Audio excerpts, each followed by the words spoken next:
there's a lot of options out there.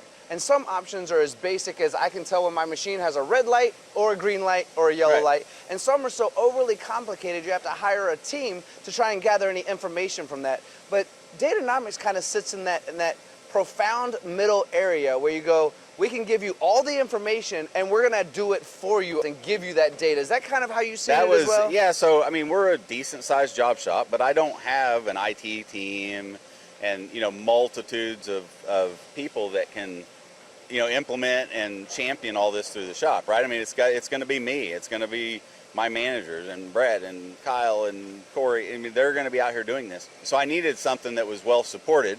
I didn't want to have to train all my operators on another system, right? Because that's the way a lot of them are. It's like you have a tablet, and that's great. In my case, it wasn't. I already have computers and tablets all over the floor. I don't need two of them. So that'd just be more IT staff. That's more training. That's more everything. So for us, it was perfect because I don't have to have that operator input. So that took care of the floor. Doesn't have to do. They don't have to change anything.